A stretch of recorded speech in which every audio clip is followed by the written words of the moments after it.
이강빈의 잡지사 12월호 18번째 페이지. 산타 할아버지가 핀란드에서 선물 보따리 들고 오실 때 옆나라 스웨덴에서 이야기 보따리를 들고 방금 막 도착하신 분이 계십니다.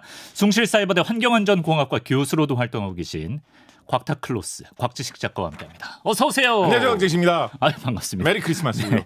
아유, 모자 좀 벌써 코가 떨어지네요. 네. 예. 코 떨어지게 추운 날씨입니다. 아까 이제 스웨덴 말씀을 해주셨는데요. 실제로 이제 오늘 이야기해볼 주제인 눈과 스웨덴이 뭐 당연히 관련이 깊겠죠. 그럼요. 스웨덴도 또 눈하면 또 한눈 하는 나라 아니겠습니까? 예. 특히 이제 최근에 기후 변화, 지구 온난화가 심해지면서 눈이 좀 덜 내리는 곳들이 과거에는 눈이 많이 내리는 곳에서 많이 등장하고 있죠. 근데 이제 뭐 북아메리카 쪽이라든가 유럽 지역에서는 겨울철에 이 스키 리조트, 스키 관련 산업이 굉장히 큰 산업이었거든요. 그렇죠. 여름철에 바캉스와 맞먹는 그런 정도의 특수를 누린다라고 할 지역들이 곳곳에 있을 정도로 스키 산업이 굉장히 큰 산업이었는데 그런 주요 지역에서 눈이 좀 안 내리면서 기후변화 때문에 굉장히 고초를 겪는 그런 곳들이 많이 탄생하고 있습니다. 예. 특히 프랑스 남쪽으로 알프스 산맥이 있지 않습니까? 예. 이런 쪽이 이제 프랑스, 스위스 요 근처로 알프스 산에 눈이 내리면 그게 이제 스키 휴양지로 예전부터 수십 년, 수백 년 동안 굉장히 크게 성업을 해왔었는데 그 중에 상당 지역에서 눈이 좀 안 내리기 시작하면서 굉장히 많은 고초를 겪고 있다 이런 보도들이 나오고 있거든요. 그런데 그에 대한 반대급부로 갑자기 급부상하고 있는, 근데 스키를 좋아하는 사람들은 눈이 안 내린다고 하더라도 다른 스키장을 찾아서 좀 떠나고 싶어 할 거 아니에요. 그렇죠. 예. 그거를 노리고 스키 리조트를 성업시키기 위해서 굉장히 많은 투자를 하고 있는 나라, 관광객들을 겨울에 많이 이끌어오려고 많이 노력하고 있는 나라로 대표적인 곳으로 최근에 언급되고 있는 곳이 바로 스웨덴입니다. 스웨덴. 눈이 없어요. 우리 스웨덴으로 오세요. 이런 이야기들이 요즘 지구온난화 시대를 맞이해서 스웨덴에서 이제 많이 나오고 나중에 있죠. 언젠간 스웨덴에서도 설마 네? 스웨덴 스키장에서도 설마 눈이 없는. 아니, 갑자기 이게 또 시작부터 좀 딴 이야기를 좀 빠져서 좀 거시기 합니다만 그게 아닌 게 아니라 우리가 이제 기후 변화에 대해서 요즘 큰 어떤 지구의 문제로 많이들 이야기를 하고 있지 않습니까? 근데 기후 변화가 이 초창기에 연구되어 가지고 열심히 이 문제를 밝혀 가지고 이거를 과학자들 사이에서 반향을 일으키는 논문과 연구 보고서를 제시한 좀 최초의 초기 인물로 꼽히는 대표적인 과학자가 누구냐라고 하면 아레니우스라는 분이 손꼽힙니다. 아레니우스. 그래서 이제 기후 변화가 우리가 언뜻 생각하면 뭐 약간 최근에 막 등장한 문제 같지만 사실은 이게 과학자들이 연구한 역사는 굉장히 오래되어서 이 아레니우스가 19세기 말 20세기 초에 거의 지금으로부터 120여 년 전부터 연구해가지고 발표해서 사람들에게 충격을 준 것이 바로 사람이 사용하는 화석 연료 때문에 이산화탄소가 증가하면 그것 때문에 기후변화가 일어나서 지구가 과거보다 좀 따뜻해진다라는 그 학설을 제시해서 충격을 주었거든요. 근데 이 아레니우스가 어느 나라 사람이겠습니까? 스웨덴이에요? 스웨덴이죠. 스웨덴. 기가 막히다. 스반테 아레니우스. 근데 이제 공교로운 게 뭐냐면 아레니우스 그러니까 이거는 뭐 공식적인 건 아닙니다. 제가 그냥 받은 느낌을 말씀드린 거예요. 아레니우스가 발표한 이런 논문이나 생전의 발언이나 이런 걸 이렇게 쭉 살펴보면 어떤 느낌을 받냐면 120년 전에 아레니우스가 기후 변화에 대해서 연구해서 발표할 때만 해도 이 양반이 은근히 어떤 느낌을 좀 주냐면 기후 변화가 일어나서 지구 온난화가 일어나면 나쁘지 않겠다. 약간 않다? 이런 느낌을 슬쩍 좀 풍기고 있어요. 이건 뭐 어디까지 제 느낌입니다. 그래서 너무 깊게 믿으실 필요는 없는데. 그래서 왜 그런 생각을 했을까? 왜 이런 뉘앙스를 살짝 풍겼을까? 가만 보면 이 아레니우스가 스웨덴 분이시지 않습니까? 그래서 이제 유럽의 딴 곳에서 학술로 활동을 하시다가 그런 생각을 한 거지. 독일이나 프랑스나 스페인이나 이런 나라들은 나라가 따뜻해가지고 사람들이 살기도 좋고 농사가 잘 돼가지고 정말 그런 비옥한 그런 농토에서 농작물도 많이 생산돼가지고 풍요롭게 사는데 우리 스웨덴은 왜 이렇게 살기가 힘들까 그런 생각을 하는데 이게 지구 온난화가 심해지면 스웨덴도 살기 좋은 따뜻한 나라가 되는 거 아니야? 그런 생각 할 수 있지. 약간 그런 생각을 은근히 하신 느낌을 저는 좀 받거든요. 그래서 이게 이제 지금 와서 돌아보면 120년 지난 지금 와서 돌아보면 기후변화 문제라는 게 초창기에 연구될 때만 해도 이게 좋은 줄 알고 연구했던 적도 있었어요. 그런데 그때도 기후변화가 일어난다. 지구온난화가 진행된다라는 결론이 나왔거든요. 그래서 우리가 뭐 지금 이제 그런 시대도 지났습니다만 한 10년, 20년 전에 그런 거 좀 있었죠. 기후변화 사실은 이게 안 일어나는 거 아니야. 이거 좀 뭐 과대포장으로 그냥 괜히 겁주려고 하는 이야기 아니야. 이렇게 좀 못 믿는 회의론이 있었는데 그거에 대한 이제 간접적인 반대 증거 중에 하나가 과거에 기후 변화가 좋은 건 줄 알았을 때도 그게 일어난다라고 아레니우스 같은 스웨덴 분들이 연구했던 시절이 있었다. 아하. 그래서 이 기후 변화는 정말 우리가 과학적인 사실로서 중요하게 대비해야 되는 문제다라는 것이죠. 그렇습니다. 우리 스웨덴 관련 이야기로 시작해본 잡지사 성탄 특집. 사실 뭐 나이를 먹을수록 눈이 내리면 좀 성가시게 느껴집니다. 뭐 출퇴근길이 막힐까봐, 차 더러워질까봐, 뭐 각종 사고 걱정 좀 성가시게 느껴지는데, 하지만 오늘은 성탄절이니까 잡지사도 화이트 잡지사 느낌으로 근심 걱정 다 내려놓고 동심으로 돌아가 보자. 눈의 과학을 주제로 곽 작가님과 이야기를 나눠보겠습니다. 참고로 연말 특집 녹화 안내를 잠깐 드리고 가겠습니다. 내일 오전 10시입니다, 여러분. 내일 오전 10시에 12월 26일. 그렇지요. 곽지식 작가님, 썬킴 선생님, 박광일 선생님, 개국공신 세 분을 모시고 저희 은밀한 역사 프로젝트를 연말 특집으로 한 굳이 은밀할 필요 있나요? 하여튼 뭐 은밀한 한 2시간 정도 녹화가 이루어지지 않을까 싶은데 뭐 회사에서 몰래 좀 접속하셔서 댓글 참여도 하시고 알림 설정을 해두시기 바랍니다. 내일 오전 10시입니다. 함께해 주세요. 눈 이야기를 해보겠습니다. 작가님, 일단 눈은 왜 내리나요? 이게 좀 어이없는데 그냥 구름에 있는 게 떨어지면, 그러니까 제일 간단한 방식의 눈, 그냥 구름에 있는 게 떨어지면 그게 눈이 되는 경우가 꽤 많습니다. 구름에 있는 이게 무슨 얘기냐면 구름이 이제 물로 돼 있는 거거든요. 기본적으로 이제 구름이 뭐 수증기가 올라가서 뭐 구름이 되고 이런 거 이제 유치원 때부터 배우지 않습니까? 그렇죠. 근데 이제 수증기 자체는 눈에 잘 안 보이는 물질이기 때문에 하늘에 이제 구름이 있다라는 거는 그게 어느 정도 뭉쳐가지고 좀 물로 최소한 액체 이상으로, 액체 이하로 이렇게 돼 있다라는 그런 뜻입니다. 그런데 비행기 타고 이렇게 날아갈 때 비행기에 뭐 달려있는 화면 같은 거 막 이렇게 지루해가지고 막 눌러보다 보면 가끔 가다가 이 비행기가 뭐 시속 몇 킬로미터로 날아가고 있고 이런 거 막 고도가 몇 미터고 근데 꼭 그거를 이상하게 마일이나 피트로 바꿀 수 있는 그런 이상한 불필요한 옵션이 막 달려 있어요. 비행기 화면에 보면. 아, 그래요? 하여튼 뭐 그런 게 나오고 있고. 거들떠도 안 보면 되죠. 가끔 가다 거기에 이제 바깥 온도가 몇 도인지를 표시해 주는 것도 같이 나올 때 있거든요. 그거 가만 보시면 비행기 날아가는 그 정도 높이의 온도가 아주 무시무시할 정도로 낮다라는 사실 알아보실 수 있으실 겁니다. 영하 20도, 영하 30도 아주 예사로 하늘 높은 곳의 온도로는 흔히 나타나는 아주 추운 그런 기온이죠. 그래서 구름이 떠 있는 곳의 온도는 기본적으로 굉장히 춥습니다. 애지간히 높은 구름이면 아주 춥습니다. 그래서 거기에 있는 그 물방울들이 얼음 상태로 얼어 있는 경우가 굉장히 흔히 발생할 수 있습니다. 얼음 상태로 그렇게 얼어 있다 보면, 아니 물방울 덩어리가 아무리 작다라고 해도 공기 중에 그렇게 둥둥 떠 있는다는 게 딱 생각해도 어려울 것 같잖아요, 그죠? 그게 이제 얼어붙어 가지고 얼음 덩어리가 되기 시작해 가지고 그 부피가 커지기 시작하면 더 이제 쉽게 떨어지는 상태가 되겠죠.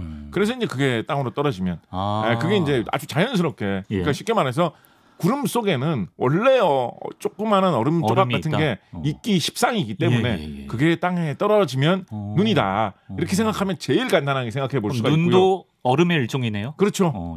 그리고 이제 그게 만약에 떨어지는 도중에 녹는다. 그러면 비다. 뭐 이렇게 생각해봐도 사실은 크게 틀린 이야기가 아닙니다. 쉽다. 그런데 보통 이제 그렇게 눈이 내리면 좀 눈다운 눈으로 느껴지지 않는 경우가 많고요. 보통 이제 거기서 어느 정도까지는 좀 진전이 되냐면, 눈이 내리면서 눈이 그렇게 차가운 작은 얼음 알갱이다 보니까 그 차가운 작은 얼음 알갱이가 그렇게 생기기 위해서 보통 그 중앙에 약간 씨앗이 되는, 핵심이 되는 핵 같은 게 좀 서려 있을 때가 있어요. 핵이요? 그 우리 저기 뭐죠? 주기율 표편에서 우리 망간이지 할 때 기억나십니까? 그 바닥 깊은 곳에 망간 단괴라고 해가지고 상어 이빨. 망간이나 망간이나 이런 이상한 물질이 덩어리 같은 게 끼어가지고 바다에 가라앉은 게 있는데 그게 뭉치게 해주는 중간에 핵이 되는 물질로 뭐 상어 이빨이라든가 맞아요. 진짜 뭐 신기했어. 동물 생선 뼈 뭐 이런 게 그런 역할을 할 때가 있다. 뭐 이런 말씀 드렸었죠. 그죠? 마찬가지로 구름 위에서는 그런 얼음이 엉겨 붙어가지고 이렇게 달라붙을 그런 핵심이 될 수 있는 기본 재료로 뭐 먼지 조각이라든가 무슨 뭐 미세먼지 이런 게 날아다니다가 그 위에 이제 얼음 같은 게 이제 달라붙어가지고 조그마한 크게 이제 얼음이 되기 시작하는 그런 경우가 많이 있고, 학자들 중에 좀 특이한 학자들이 이게 상당한 비중이 될 거다. 비중이 진짜 클지도 모른다라고 하면서 연구 많이 하는 것 중에는 이제 이게 최신 연구에서는 이게 비중이 얼마나 되는지 결론이 났는지는 잘 모르겠습니다. 우리 생명체 중에 좀 이렇게 우리가 하잘것없게 느껴지는, 눈에 잘 보이지도 않는 세균이 있지 않습니까? 세균. 그 세균이 가볍다 보니까 기류를 타고 바람을 타고 올라가다 보면 높이 올라갈 거 아니에요. 그럼 그 세균이 구름 속까지 들어가면 그 세균도 미세먼지 같은 역할을 해가지고 거기에 얼음이 달라붙어가지고 눈이나 비가 이루어질 수 있는 그 핵심이 되는 거 아니냐. 그것도 그럴 수 있거든요, 충분히. 어떤 학자들은 그거의 비중이 굉장히 클 거라고 보는 학자들도 있어요. 진짜. 그래서 뭔가 바닷물에 여러 가지 영양분이 많으니까 그런 세균 같은 게 살기가 좋잖아요. 그래서 바닷물 중에서 세균이 좀 많이 사는 그런 지역을 어떻게 기류가 한번 휩쓸고 올라가면 그 세균이 하늘 위로 높이 올라가가지고 비를 내리게 만든다. 뭐 그런 식의 비중이 상당할 거다라고 보는 그런 입장을 따른다면 우리 이제 조선시대, 고려시대, 신라시대 이럴 때는 하늘에 비를 내려달라고 용이라는 동물이 실제로 있다고 생각하고 용한테 기우제를 내면서 비를 내려달라고 막 빌었거든요. 사실은 용이 아니라 눈에 보이지도 않는 가장 하잘것없어 보이는 세균이 진짜 비를 내려줄 수 있는 생물이다. 그러네. 이런 생각을 해볼 수가 있겠죠. 그래서 세균이 됐든 먼지가 됐든 거기에 들러붙어가지고 조그마한 얼음 알갱이가 생기기 시작하면 보통 일반적인 눈이 내릴 때는 그 얼음 알갱이 조그마한 게 바로 떨어지기보다는 내리면서 어느 정도 주변이 추우니까 그리고 그게 덩어리지면서 커지는 가운데 주변에 있는 그런 다른 습기 수분이 그 얼음 알갱이 주위로 조금 달라붙습니다. 그래가지고 얼음 알갱이가 생긴 그 즉시 떨어진다기보다는 좀 이렇게 뭉쳐가지고 어느 정도 크기가 커진 다음에 떨어지거든요. 그래서 그게 일반적인 대부분의 눈이라고 보시면 되고요.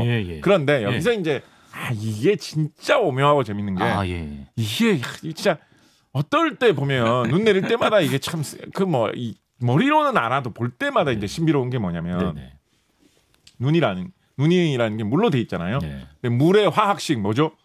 우리가 알고 있는 화학식 몇 개 안 되죠. H2O지 않습니까? H 뭐였죠? 수소. O가 산소잖아요. 그래서 물은 수소와 산소가 2대1로 붙어 있는 거거든요. 그러니까 서로 다른 원소 두 개가 조합이 돼 있는 게 물이죠. 그렇죠. 그래서 수소하고 산소가 붙어 있기 때문에 우리 기억나시나요? 주기율표 하면서 맨날 하던 이야기.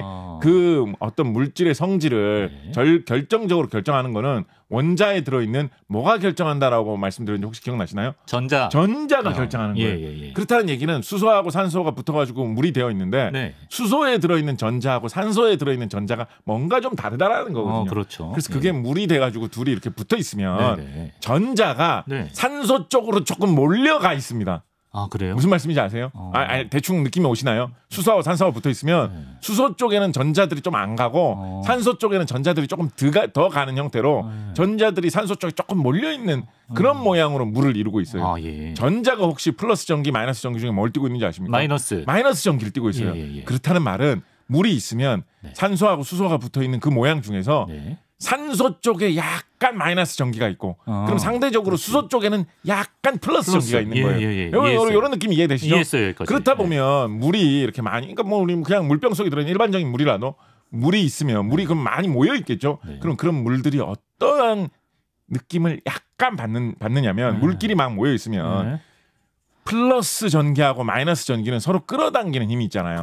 마이너스 전기끼리는 서로 밀어내는 힘이 있고 그러니까 수소가 있는 부분은 산소가 있는 부분에 약간 좀 이끌리고 산소가 있는 부분은 수소가 있는 부분에 약간 이끌리는 그런 힘을 약간 받습니다. 약간 받아. 그게 보통 일반적인 물로 그냥 이렇게 출렁출렁하고 있을 때는 그 힘이 거의 무시될 정도가 되는데 이게 온도가 낮아져가지고 서로 물끼리 달라붙어가지고 고체가 되는 그런 상태가 될 때쯤이 되면 그 힘이 어느 정도 크게 느껴지는 상황이 돼가지고 그 힘에 따라서 기왕 우리가 서로 연결돼서 굳어서 달라붙을 거면 기왕이면 서로 그 땡기는 힘을 맞춰가지고 밀어내는 힘을 맞춰가지고 서로 줄지어 그 힘대로 모양을 맞춰서 좀 이렇게 들러붙자 이런 모양으로 자연이 굳어지기가 되기가 쉽거든요.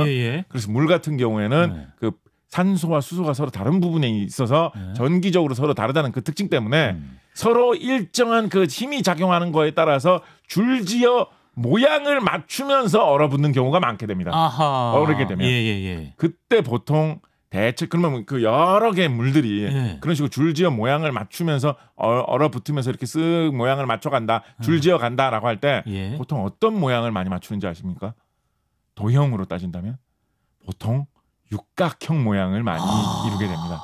우리 이게 우리 또 젊으신 정치자분들, 시청자분들께 조금 죄송합니다만 왜죠? 90년대에 육각수라는 게 굉장히 유행했던 적이 있습니다. 육각수 가수 말고 육각수라는 가수도 그것 때문에 나왔었고 육각수라는 말이 되게 유행한 적이 있었는데 물이 이렇게 얼때 즈음이 돼가지고 네. 서로의 힘 때문에 일정한 규칙에 따라서 이렇게 줄지어 배열을 하게 되면 네. 육각형을 이루는 요 성질이 있기 때문에 그 육각형 모양이 나올 때의 그 상황, 그 물을 육각수라고 불렀던 거거든요. 카이스트 전무식 박사님. 그렇습니다. 성함은 무식이지만 굉장히 유식하신. 그렇습니다. 바로 기억하고 있습니다. 네. 예. 그 육각수 모양을 딱 이루게 되거든요. 예. 그래서 그 상태로 얼음이 규칙적으로 딱 이루어지면 얼음도 그 육각형의 모양을 살리는 형태로 얼음이 점점 생겨나기 마련이죠.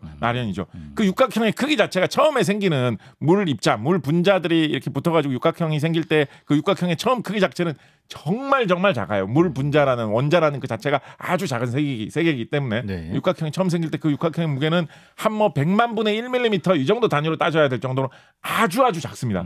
육각형 모양이 생기면 그 옆에 다른 물들이 달라붙을 때도 또 육각형을 이루면서 달라붙겠죠. 예. 그 옆에 물이 달라붙을 때도 1000만 개, 1억 개의 물이 계속 달라붙을 때도 대체로 육각형을 이루면서 그렇겠지. 계속 달라붙게 되기 때문에 그렇게 규칙적으로 입자들이 달라붙은 모양을 우리가 결정이라고 하는데 물이 그렇게 결정을 이루면서 달라붙게 되면 그 육각형 처음에 씨앗이 되는 하나의 육각형은 100만 분의 1mm 단위로 봐야 될 정도로 아주 작게 되지만 그렇게 힘을 부드럽게 받아가지고 자연스럽게 결정이 생기면 사람의 눈에 보일 정도의 크기로 육각형 모양의 규칙을 이루면서 물들이 줄지어 달라붙어가지고 이렇게 얼음으로 굳어지게 되는데 바로 그런 이유 때문에 눈송이가 떨어지면 이게 눈송이가 물 덩어리를 한꺼번에 얼린 게 아니거든요. 아주 조그만한 이 얼음의 씨앗이 하늘에서 이렇게 돌아다니면서 떨어지면서 주변에 있는 습기를 아주 천천히라기보다는 비교적 천천히 빨아들이면서 싹 이렇게 얼어가는 것이기 때문에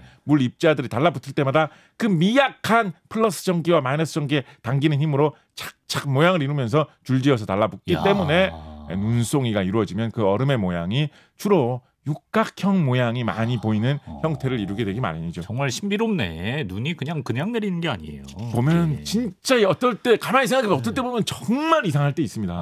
어떻게 물이 야 얘들아 우리 육각형으로 모이자. 그러니까. 그것도 그냥 단순 육각형 벌집처럼 단순 육각형 모양도 아니에요. 전체적으로 육각형의 그 대칭 형태는 살아있지만 나름대로 어떻게 가지가 뻗어있는 아주 절묘하게 이상한 묘한 모양이 되는데 어떻게 그런 모양을 하늘에서 떨어지면서 그 수많은 물방 얼음 조각 하나하나가 다 이루면서 그런 모양을 딱 만들까를 생각해보면 엘사가 살아있나?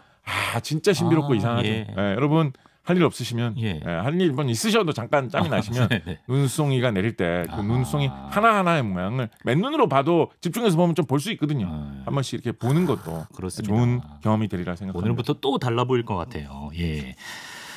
네, 작가님 이제 어떤 눈은 금방 좀 눈사람이나 뭐 눈오리 같은 거 만들 때 어떤 눈은 뭉치면 굉장히 잘 뭉쳐지는가 하면 어떤 눈은 바로 이제 부서져 버려가지고 눈사람 만들기 좀 적합하지 않은 눈도 있더라고요. 그 차이는 뭡니까? 그게 이제 잘 붙는 눈, 잘 뭉쳐지는 눈은 얼마나 습기가 많이 있어가지고 그 습기가 다시 녹아들면서 주변에 있는 것과 하고 엉겨 붙어가지고 다시 얼어붙는 그 과정이 잘 되느냐 안 되느냐에 달려 있거든요.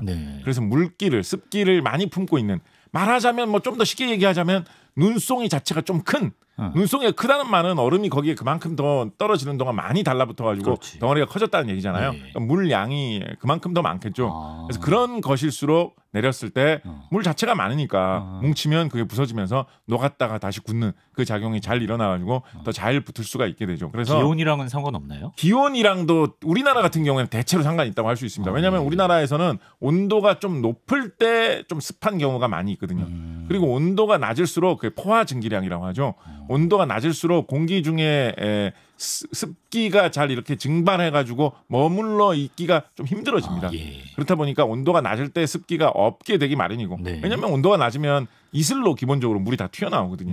그렇다 보니까 온도가 낮으면 습기도 낮기 마련이고 그럼 그때 눈이 생겨도 눈이 주변에 있는 물기를 충분히 빨아들여가지고 커지지 못하고 거의 그냥 그대로 조금 커져가지고 떨어지기가 쉽기 때문에 그러면 수분이 부족해가지고 서로 뭉쳐도 뭉칠 만한 그 물이 나올 여지가 별로 없어져가지고 좀 잘 안 뭉쳐지죠. 그래서 이제 순 우리말로는 그렇게 안 뭉쳐지는 좀 조그마한 그 가루 같은 작은 눈들을 뭐 쌀랑눈 이런 식으로 얘기하고 보통 온도가 비교적 좀 높아가지고 그렇다고 해서 뭐 무슨 뭐 여름에 뭐 누님하고 잘 온다 이런 황당한 이야기 하는 건 아니고요. 비교적 같은 겨울 중에서도 비교적 온도가 조금 높을 때 이럴 때 우리나라 같은 경우에 습기도 좀 높은 경우가 많기 때문에 그런 경우에는 이제 흔히 한방눈이라고 얘기하는 눈송이가 좀 크고 습기가 많고 그렇기 때문에 뭉쳤을 때 어그러지면서 습기를 많이 배출해가지고 녹았다가 다시 얼어붙기 좋은 눈사람 잘 만들어지고 눈싸움하기 좋은 그런 눈들이 많이 탄생하는 거죠. 그렇습니다. 예. 그리고 이제 스키장에서 인공눈을 쓰기도 하지 않습니까? 네네. 인공눈은 어떤 원리로 만드는 건가요? 인공눈이 좀 없어 보이는 인공눈이라고 할까요? 우리 이제 무슨 파티 같은 거 할 때 눈이다 이러면서 막 스프레이처럼 뿌리는 그런 거 있잖아요. 그건 사실 무스 아닌가요? 무스? 그렇죠. 그 사실은 거의 정확하게 보였어요. 그렇게 해서 뿌리는 인공눈이라고 하는 것들은 사실은 무스하고 본질적으로 크게 다르지 않습니다. 보통 이제 기름 성분 같은 것 중에 몸에 별로 해가 되지 않고 가루로 이렇게 잘 만들어져 가지고 뿌려져 가지고 대충 뭐 눈가루 같은 게 휘날리는 것처럼 보일만한 거 그런 거를 이렇게 잘 분사될 수 있는 용기에 담아가지고 이제 뿌리는 그런 거죠. 그래서 우리가 눈 하면 얼음, 뭐 차가운 거 이렇게 생각하기 쉬운데 그런 식으로 뿌리는 그런 인공눈, 가짜 눈 같은 경우에는 주로 이제 성분이 기름이고 최근에는 뭐 최근이라기보다는 어떤 상품 중에는 아예 이제 좀 더 끈끈하고 모양이 잘 나오라고 아예 플라스틱 성분 같은 걸 조금 타는 경우도 있거든요. 그래요? 그래가지고 오히려 물 느낌보다는 좀 기름 느낌에 가깝다라고 보셔야 되고요. 맞아요.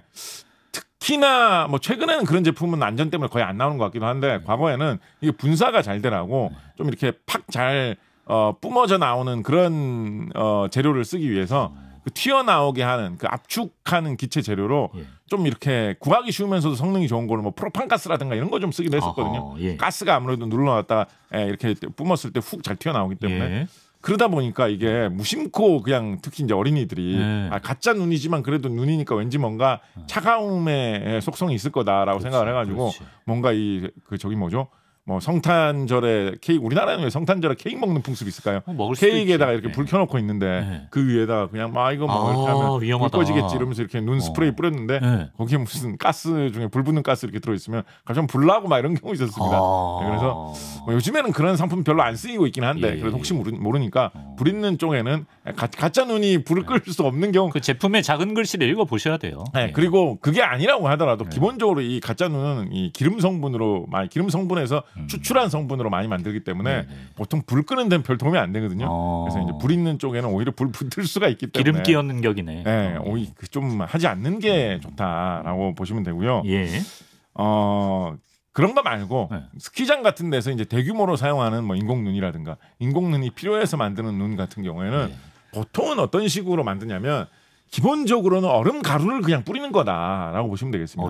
얼음 가루를 뿌리는 거다라고 보시면 되는데 보통은 뭐 정말로 얼음을 먼저 만든 다음에 얼음 덩어리를 크게 만든 다음에 그럼 무슨 뭐 전기톱 같은 걸로 깎아가지고 얼음 가루를 만들 수도 있겠죠. 그렇게 해서 달릴 수도 있겠는데 보통은 좀 더 많이 사용하는 방법은 그것보다는 물 자체를 아주 작고 가늘게 아주 입자가 곱게 만들어가지고 물방울을 뿌리는 그런 방식을 좀 많이 사용하는 것 같습니다. 최근에는. 그게 이제 무슨 이야기냐면 물이 몇 도에서 섭씨 온도 미터법의 친구인 섭씨 온도로 봤을 때 물이 몇 도에서 오는지 아십니까? 0도. 0도에서 오잖아요. 그럼 뭐 물거릴 일인가요? 미터법에 대해서 순간 영하 100도라고 할 뻔했어요. 미터법에 대해서 이 정도로 0도죠, 0도. 친숙하지 못하시면 안 되죠. 아닙니다. 미터법에서는 0도에 얼마나 좋은 미터법이니까. 0도지. 0도에 물이 딱 얼잖아요. 그죠? 그런데 예를 들어서 내가 지금 물을 한 잔 갖고 있다. 근데 지금이 0도다. 온도가 0도다라고 하면 그 물을 들고 이렇게 뿌리면 그 물이 바로 얼지는 않죠. 그거 아니죠. 그 어는데 시간이 상당히 걸리죠. 특히 물의 양이 많으면 많을수록 그죠? 커다란 뭐 수영장 같은 물이 있다. 그게 섭씨 0도인 상태로 한참 있어도 잘 안 얼겠죠. 그 정도로 물이 많으면. 그에 비해서 아주 찰랑찰랑한 조그만 물이 바닥에 살짝 이렇게 뿌려져 있다. 그러면 0도인 상태로 시간 좀 지나면 금방 좀 얼어붙겠죠. 그죠? 그래서 물이 적게 있을수록 정확하게 말하면 주변에 이렇게 노출이 많이 되는 크게 전체적인 양에 비해서 주변에 노출이 좀 많이 될수록 요거 과학 전에도 이거 뭐 딴 거 하다 한번 이야기한 적이 있는데 과학 분야 공학 분야에서 굉장히 많이 했던 이야기로 부피 대비 표면적의 비율이 높으면 그러면 물이 쉽게 끓거나 쉽게 어는 그런 상태가 되기가 쉽습니다. 그러니까 뭐 별거 아니고 물이 크게 이렇게 웅덩이에 큰 풀장에 큰 양동이에 많이 있는 것보다 물이 굉장히 이렇게 얄팍한 곳에 그렇지. 조금만 있으면 물이 훨씬 더 쉽게 어는 그 원리다라고 그냥 보시면 돼요. 이해됩니다. 그래서 그거를 극단적으로 활용하기 위해서 물을 아주 조그맣게 만들어가지고 아주 작은 물방울을 만들어가지고 0도 이하의 공기 중에 뿌려버리는 거예요. 그러면 금방 얼거든요. 날아가다가 금방 얼거든요. 그래서 보통 뭐 제가 들어오면서 찾아보니까 보통 한 5 마이크로미터, 1 마이크로미터가 어느 정도의 크기인지 아십니까? 1000분의 1 밀리가 1 마이크로입니다. 항상 1000씩이에요. 미터법에서는 1미터에 1000분의 1이 1 밀리미터예요. 네, 그렇죠. 1 밀리미터에 1000분의 1이 1 마이크로미터입니다. 그래서 1000분의 1 마이크로미터가 1000분의 1 밀리미터가 1 마이크로미터인데 5 마이크로미터 정도 되는 크기의 물방울. 그러니까 0.005mm죠. 200분의 1mm 정도 되는 크기의 물방울로 만들어가지고 물방울 그렇게 가늘게 만들어가지고 어떻게 만들어? 0도 이하일 때 보통 한 뭐 영하 2, 3도 정도 될 때 그럴 때 각도를 잘 맞춰가지고 공기적으로 싹 날리면 날아가면서 얼어붙는다는 거예요. 각각이. 그게 이제 싹 가라앉으면 그게 이제 부드럽게 눈처럼 쌓이게 되는 거죠. 그래서 인공 눈으로 뿌리는 눈은 보시면 알겠지만 눈이 입자 하나하나의 크기가 굉장히 작죠, 그죠? 0.005mm 크기면 눈에 안 보일 정도로 엄청나게 작은 크기잖아요. 하나하나가. 그래서 인공 눈은 기본적으로 그렇다면 작은 쌀랑눈에 가깝겠습니까? 풍성한 한방눈에 가깝겠습니까? 작은 쌀랑눈에 가깝겠죠, 그죠? 그래서 인공눈 재질은 한방눈 재질보다는 쌀랑눈 재질이 좀 더 가깝습니다. 근데 보통 뭐 이게 뭐 스키장에서 선전하려고 하는 얘기인지 모르겠습니다만 보통 그 스키 타시는 분들은 쌀랑눈 재질의 눈이 쌓였을 때 스키가 좀 더 잘 나간다라는 말씀을 좀 하시는 것 같거든요. 뭐 설질의 차이가 있다 뭐 이런 그런 거죠. 한방눈 재질은 눈싸움하고 눈사람 만들기는 좋지만 그 위에서 스키를 타기에는 뭐 눈이 점점 이렇게 뭐 서로 뭉치고 굳기 때문일까요? 그래서 스키를 타기에는 쌀랑눈 재질의 눈이 쌓이는 게 오히려 좀 더 좋다라는 인공눈을 더 좋아하는 그런 말이 있어서 그러니까 스키장에서는 인공눈도 스키 타기에는 오히려 괜찮다라는 뭐 그런 식으로 이야기를 하고 있습니다. 인공눈을 더 좋아할 수가 있구나 스키 타는 분들은. 환경안전공학과 또 학과장님으로서 인공눈이 환경에 미치는 영향은 혹시 없습니까? 아까 그 얼음처럼 만들어서 뿌리는 그런 인공눈 같은 경우에는 그냥 말 그대로 그냥 얼음일 뿐이기 때문에 딱히 무슨 환경에 그 자체로 크게 문제가 될 일은 별로 없죠. 그러네요. 대신에 자연적으로 눈이 내리면 우리가 에너지를 별로 들일 일이 없지 않습니까? 그렇죠. 그러니까 그만큼 이산화탄소를 덜 배출하고 전기도 덜 쓰고 그런 상태로 우리가 스키장을 만들어가지고 스키를 즐길 수가 있는데 눈이 너무 안 와가지고 우리가 인공적으로 그렇게 물 뿌리는 기계를 만들어서 그것도 아주 가늘게 물을 뿌릴 수 있는 특수한 기계를 만들어가지고 그걸 온 스키 슬로프를 다 덮을 정도로 계속 펌프질 해와가지고 뿌려야 된다라고 하면 얼마나 많은 에너지가 들겠습니까? 그 에너지를 소모하기 위해서 얼마나 많은 연료가 필요하겠습니까? 그러네요. 그렇게 연료를 많이 사용하면 이산화탄소가 더 많이 배출되겠죠. 그러면 기후변화에도 조금이라도 더 악영향을 미치겠죠. 그럼 지구온난화가 더 심해지겠죠. 그러면 그 다음 해에 눈이 더 많이 올까요? 더 적게 올까요? 많이 와요. 적게 와요. 적게 오겠죠. 적게 와요. 더 적게 오면 이 인공눈을 더 많이 뿌려야 될 거 아니에요. 그러면 이산화탄소의 배출이 더 많아지겠죠. 그러면 더 악화될 거 아닙니까? 그래서 이것이 이런 악순환의 고리를 만들게 되기 때문에 기왕이면 우리가 어떻게든지 잘 조치를 취해가지고 눈이 좀 많이 와줘야지. 우리가 뭐 인공눈만 안 쓸 수는 없겠죠. 또 우리가 먹고 살아야 되고 또 눈이 너무 부족하면 인공눈이 좀 써야 되니까. 그래서 기본적으로 인공눈이 환경에 뭐 큰 해를 끼치는 거라고는 볼 수는 없는데 좀 이렇게 대국적으로 보면 좀 멀리 와서 이렇게 살펴보면 인공눈보다는 자연눈이 좀 와주는 게 우리 스키 산업의 발전을 위해서도 또 이 요즘 스키 리조트들이 우리나라에서도 좀 힘들다고들 많이 하지 않습니까? 그러니까 좀 스키 리조트들이 좀 저비용으로 운영되기 위해서도 눈이 좀 와줘야 된다. 인공눈에만 의존해가지고는 힘들다. 눈이 좀 와주기를 기대한다는 그런 이야기를 좀 코상편마음에 빌어볼까요? 아니 그 좀 CBS에서 좀 성탄절의 얘기는 아니었던 뭔가 빈다면 좀 좋은 얘기를 좀 해주세요. 알겠습니다. CBS 아나운서 직원이시지 않습니까? 제가 초심을 잃었네요. 아니 이거 얘기 나온 김에 하나만 이거 얘기하게. 이거 하나만 얘기하게. 예상하고 있었어 오늘. 이 타이밍쯤에 하나만 나올 때 됐어. 굉장히 좀 묘한 게 뭐가 있냐면 아까 이거 전에도 한번 슬쩍 지나가면서 이야기를 말씀을 드렸는데 아까 그런 이야기 했잖아요. 인공눈 뿌리는 거는 네. 인공눈을 뿌릴수록 이산화탄소가 많이 나와가지고 눈이 오히려 안 내리게 되는 그런 현상을 유도하는 그런 악순환의 고리가 될 수 있는 그런 소지가 좀 하나가 있다. 뭐 이런 류의 이야기 드리지 않았습니까? 그렇습니다. 그런데 이렇게 특히 이제 기후변화 분야에서 이거의 문제점에 대해서 많이들 이야기를 하는데 뭐 딴 분야도 넓게 적용될 수 있는 이야기입니다만 네. 어떤 이런 문제의 결과로 이루어지는 일이 그 문제의 다시 원인이 되는 그런 경우들이 종종 있죠. 있죠. 예, 방금 전에 말씀드린 그런 악순환의 고리 같은 게 생기는 것처럼 예. 그런 것들을 가리켜서 이제 어떤 문제가 생기고 그거의 결과가 다시 문제에 영향을 미치는 이런 관계를 흔히 피드백이라고들 많이 하지 않습니까? 요즘에는 뭐 직장 용어로도 자기가 보낸 거에 대해서 어떤 답변을 받을 때 피드백 부탁드립니다. 뭐 이런 식으로 이상하게 말 많이 하는 것 같은데 예. 우리나라의 공식 번역으로 이거를 되먹임이라고 합니다. 피드백임이니까 우리나라 국어사전이나 용어사전을 찾아보면 되먹임이라고 합니다. 되먹여 주세요. 네, 그럼 이제부터는 그렇게 써야 되는 거 아닌가? 부장님 되먹여 주세요. 부장님 되먹임 부탁드립니다. 욕 먹을 것 같아요. 부장님 되먹여 주세요. 네, 좋은 되먹임 감사합니다. 이렇게 잘 되먹여 주시다니요. 정말 기분 좋네요. 무슨 뭐 되치기 같아. 그게 사실은 우리나라의 표준 어법에 맞는 것이긴 한데 예. 자 그런데 그래서 파지티브 피드백이라는 게 있습니다.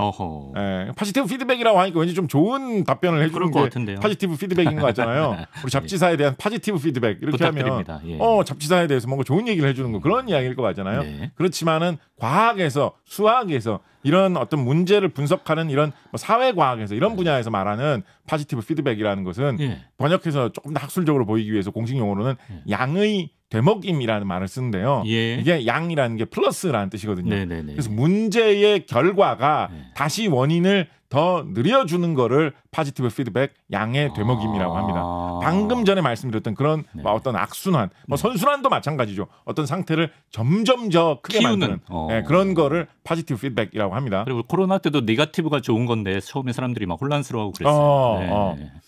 어쨌든 눈과 관련해서 제일 이제 대표적인 예시가 어떤 게 있냐면 일단 좀 넓게 봐가지고 기후변화 문제를 우리가 이야기를 끌어들였으니까 기후변화 관련해서 말씀드리면 어떤 게 있냐면 눈의 색깔이 무슨 색깔입니까?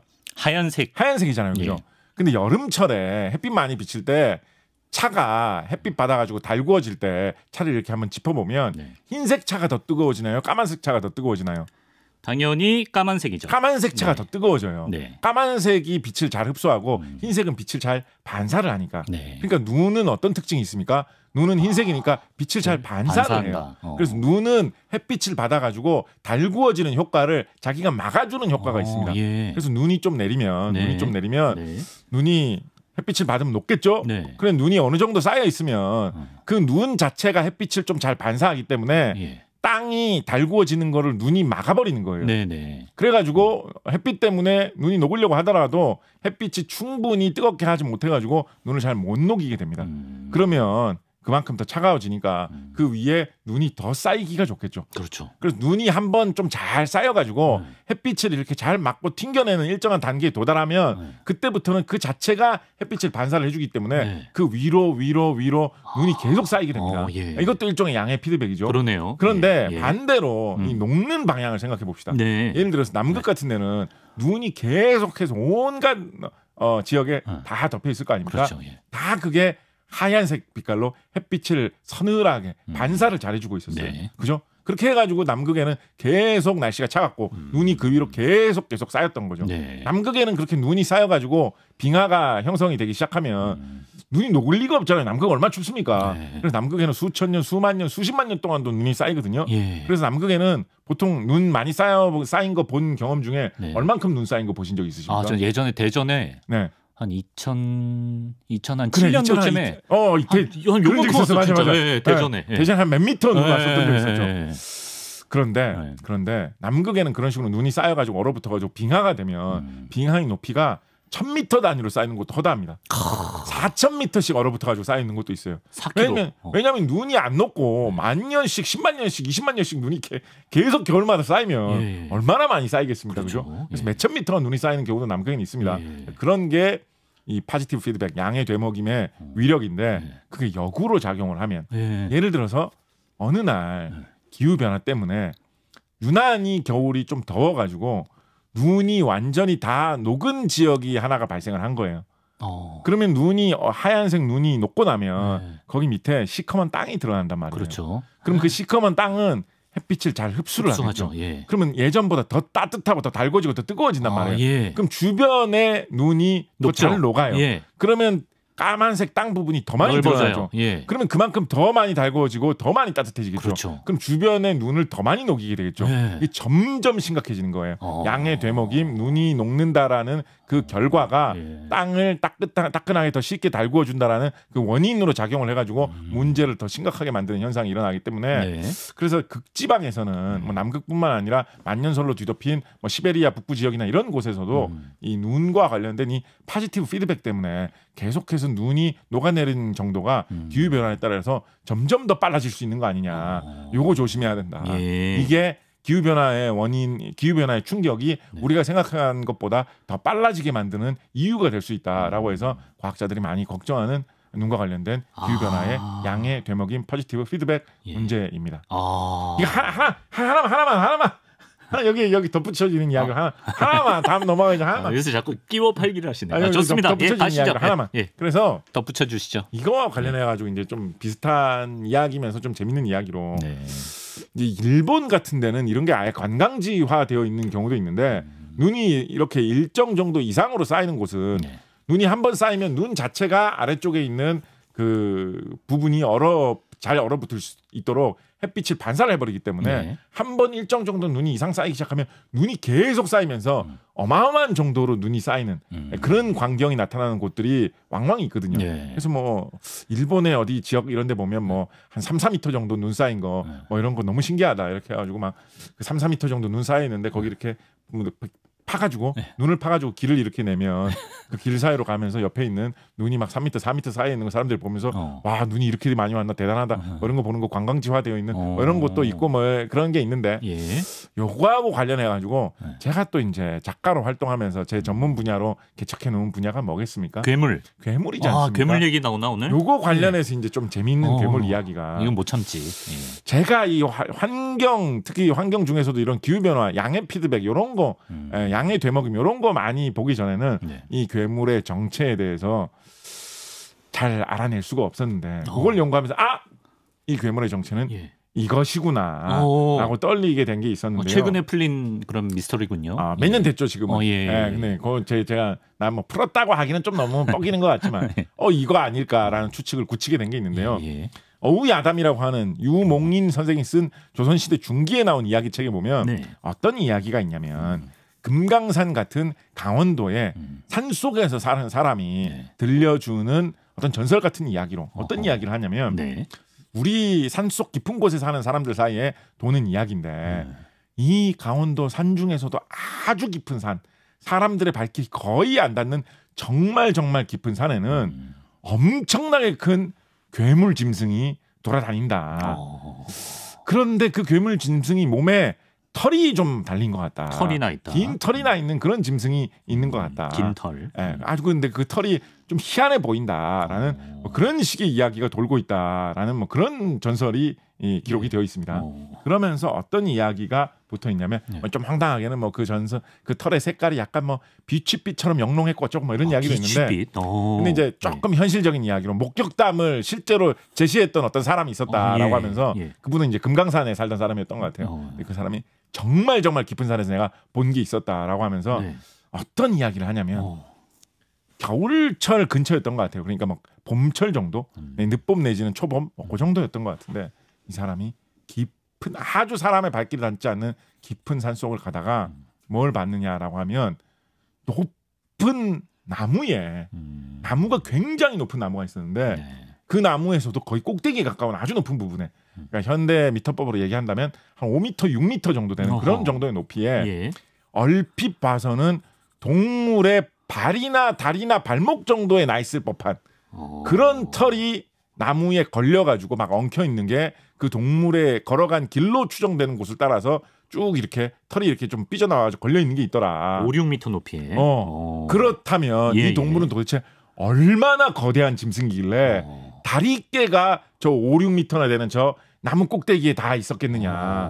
우리가 이 넓은 산속의 신비로운 세상을 몰라서 그렇지 산속 깊은 곳에는 덩치가 20m, 30m 되는 그런 털복숭이 괴물이 사는 거 아니냐. 이런 게 암시되어 있는 신비로운 전설이 어우야 아담에 실려 있습니다. 그런데 이게 뭐... 지금 우리가 이 포지티브 피드백 이 이야기 양의 되먹임 이야기를 알고 보니까 이게 뭐겠어요? 이게 뭐겠어요? 이게 뭐겠어요? 이게 뭡니까? 깊은 산에 눈이 녹지 않고 계속 쌓이기만 하는 곳에 눈이 계속 쌓여가지고 4m, 5m, 6m까지 쌓일 때가 되면 나무가 거의 다 묻힐 정도로 눈이 많이 쌓일 수가 있겠죠. 그럴 때 무슨 적당히 너구리나 여우 같은 동물만 살짝 지나가다가도 자기 털이 옆에 나뭇가지에 걸려 있으면 걸린 상태로 거기에 붙어 있을 거 아니에요. 그렇죠. 그러다가 봄이 찾아와가지고 그 눈이 싹 다 녹으면 사람이 지나가서 보면 아니 어떻게 동물 털이 저렇게 높은 나무 꼭대기에 붙어 있지? 요렇게 동물이 엄청나게 큰 동물인가 키다리 동물이 지나다니나? 요렇게 착각할 수 있었던 것 아닐까? 이걸 몰랐을까? 풀이를 해본다라는 거죠. 알겠습니다. 물론 뭐 짐작했던 사람도 있었겠죠. 어우야담 선생님. 그 옆에서 이야기해주던 사람 중에는 야 저거 앞만 봐도 너구리털 같은데 이런 사람도 분명히 있었겠죠. 있었겠죠. 그런데 이제 우리 예전에 그 이야기 한 적 있어요. 신비로운 뭐 괴담이나 사주팔자 이런 거에 어떤 무색함 이런 거에 대해서 이야기하면서 우리 발표 편향 이런 거 이야기한 적이 있었어요. 이야기가 싱겁고 재미없으면 잘 안 퍼져 나간다. 야 저 그냥 너구리털이야. 이런 이야기는 재미없잖아요. 그런 이야기는 퍼져 나가지 않아요. 어떤 뭐 강원도 금강산 옆에서 너구리털 본 이야기 뭐 그 왜 기록되겠어요 그런 게. 그런데 아니야. 그냥 너구리털하고는 달라 보여. 덩치가 한 20m쯤 되는 괴물이 지난 겨울에 지나간 거 아닐까? 이렇게 얘기하면 신기한 이야기라고 좀 퍼진단 말이에요. 그러니까 이 유몽인 선생의 귀에도 들어와가지고 기록되었겠죠. 그럼 선생님 오늘 하신 말씀도 금방 묻히겠네요. 그렇지만 그 조합을 제가 잘 해가지고 말씀드렸잖아요. 묻히지 말라고. 재밌었어요. 예, 그렇습니다. 자, 오늘은 좀 그 기후 변화와 관련한 이야기도 많이 나눌 수 있었던 시간인 것 같은데. 생각해 보니까 올해 그 습설이 많이 내려가지고 뭐 나뭇가지도 많이 부러지고 귀한 나무인데 뭐 그런 경우가 많았는데 이것도 생각해 보니까 기온이 아까 오르면 좀 습해진다고 그러셨잖아요. 그렇죠. 그 영향이겠네요. 그렇죠, 맞습니다. 특히나 금년 같은 경우에는 그 기상청에서 자주 얘기하는 게 뭐냐면 특히 바다의 온도가 좀 지나치게 높았다. 지난 여름에 육지도 육지였지만 바다가 좀 많이 온도가 높았던 것 같다라는 이야기를 많이들 하고 있거든요. 더군다나 가을철에도 이상하게 온도가 좀 따뜻한 시기가 많이 지속이 되었기도 하고 바다의 온도는 또 늦게까지 좀 안 떨어져가지고 안 추워져가지고 바다가 좀 따뜻한 거 했던 거예요. 맞아요. 그러다 보니까 바다에서 이 수증기가 많이 올라온 상태였는데 그 수증기, 그 습기가 눈이 내릴 때 같이 섞여가지고 제트기를 따라서 섞였다고 하죠. 덮쳐가지고 내리다 보니까 유독 습기가 많은 물방울이 많이 얼어붙어가지고 덩어리가 커져 있는 눈들이 많이 내렸다라고 합니다. 그래서 이제 뭐 습설, 건설 이런 이야기를 하는데 아까 뭐 우리가 일상적으로 쓰는 순우리말에 대입을 시켜서 이야기를 해보자면 한방눈이 이제 습설에 가까운 거고 쌀랑눈이 약간 건설에 가까운 거다라고 볼 수 있는데요. 이게 뭐 미터법으로 공식적으로 따질 때는 어떤 식으로 따지냐면 그 눈에 쌓인 높이하고 그거를 녹였을 때 물이 되면 어느 정도 높이가 될 건가 그거를 비교를 합니다. 그래가지고 만약에 눈이 듬성듬성 이렇게 퍼석퍼석하게 많이 쌓여 있으면 녹여서 물이 되면 양이 얼마가 안 되는데도 눈으로는 좀 많이 쌓일 수도 있잖아요. 이런 게 보통 쌀랑눈이고 건설입니다. 푹 불면 날아갈 것 같이 쓱 이렇게 많이 이렇게 솜처럼 솜이라니까 비유가 좀 이상하군요. 솜사탕처럼 좀 뭔가 밀도가 낮아. 그런 게 약간 건설입니다. 그러니까 녹였을 때 하고 쌓였을 때의 그 높이 비율을 만들어 보면 눈 상태일 때하고 녹였을 때의 비율을 비교해 보면 비율 차이가 많이 나죠. 눈으로 쌓였을 때가 훨씬 더 많이 쌓인 느낌을 줄 수 있는 거예요. 그렇죠. 그에 비해서 습설은 녹였을 때하고 물론 녹였을 때하고 쌓여있을 때하고 별로 차이가 안 나는 거예요. 묵직해가지고 꽉꽉 눌려가지고 쌓인 거죠. 이런 게 보통 이제 습설입니다. 비율 차이가 별로 안 나요. 녹였을 때하고. 이런 것이 당연히 더 잘 뭉쳐지고 더 잘 쌓이고 잘 굳기도 하거니와 무게도 무겁기 때문에 습설이 많이 쌓이면 바람 불어도 잘 날아가지도 않는단 말이에요. 뭐 아까 말씀드렸던 여러 가지 그런 효과에 의해서 잘 녹지도 않는단 말이에요. 습설이 많이 쌓이게 되면 뭐 비닐하우스라든가 여러 가지 시설물이라든가 심지어 사람이 사는 건물 지붕에 굉장히 무거운 무게로 누를 수가 있기 때문에 습설이 많이 내릴 때는 상상외로 심한 무게가 작용하는 거, 무게의 힘이 작용하는 거를 조심해야 된다. 시설물 안전에 신경을 써야 된다. 이런 이야기도 많이 하고 있죠. 네, 그렇습니다. 오늘 여기까지 크리스마스를 맞아서 눈의 과학에 대해 또 곽재식 곽타클로스님과 함께 재밌게 알아봤습니다. 내일 아침 10시에 뵙겠습니다. 네. 늦지 말고 오시고 여러분도 기대 많이 해주세요. 곽 작가님 고맙습니다. 감사합니다.